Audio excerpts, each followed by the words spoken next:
Why did only Homo sapiens survive? It is the question that refuses to die. A question that lingers in the silence of caves, in the dust of bones, in the fragments of DNA that whisper from teeth buried for tens of thousands of years. Was it our minds? The strange, restless gift to imagine what isn't there. To picture a hunt before it happened, to fear gods we had never seen, to dream of futures that did not yet exist? Was it our social bonds? The ability to gather not just in families, but in tribes?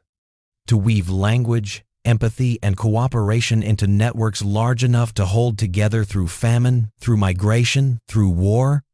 Or was it something darker? A shadow that traveled with us wherever we went. A capacity for aggression, for outcompeting, for eliminating. Perhaps what made us survive was not only our brilliance, but our ruthless refusal to share the world with others like us. Some scholars say it was chance, a roll of the evolutionary dice, a shifting climate that froze others out while we endured. A genetic mutation that rewired our neural pathways and opened doors in the mind no other species could enter. Or perhaps it was timing. Perhaps we were simply the last to arrive at the feast and claimed what scraps were left. But this mystery does not belong only to archaeologists or geneticists. It belongs to all of us.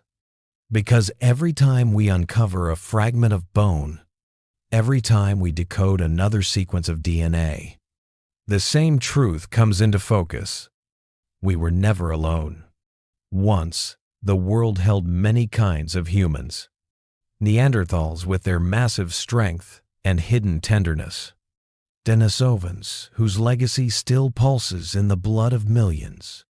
Tiny Floresiensis and Luzonensis, island dwellers who shaped tools with delicate hands. Naledi, the riddle in the caves of South Africa, ancient yet living alongside us in time. And of course, Habilis and Erectus, the spark-bearers, the wanderers, who set this long story in motion. They hunted, they painted, they mourned their dead. They shared fire and laughter and the rhythm of footsteps across ancient earth. And now, they are gone. Every one of them. Extinguished. Leaving us not as victors, but as orphans. That is the truth we rarely admit. Our dominance is not the triumphant finale of an evolutionary play. It is the last surviving page of a long, epic novel, most of it torn away. A saga filled with heroes we'll never meet, with family we never knew we had. Their blood may be gone, but their memory endures. In the shadows of caves, in the ridges of fossils, in the echoes inside our own DNA. And maybe, just maybe, we were never meant to be alone. Maybe the human story was supposed to be a chorus, not a solo. A symphony of voices, not a single song. But now that only one voice remains ours, we carry the burden of memory, to speak not just for ourselves, but for all of them. So let us remember. Let us honor the Neanderthal, the Denisovan, the Flores woman, the Naledi in the dark caverns, the countless others who walked with us for a time. Because the human story is larger than us. It always was.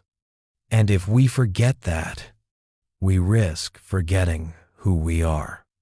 So the next time you look in the mirror, know this. You are not just you. You are the last spark of a great, burning fire. You are the final note of an ancient choir. And though you stand alone, their whispers live on inside you. That is our inheritance.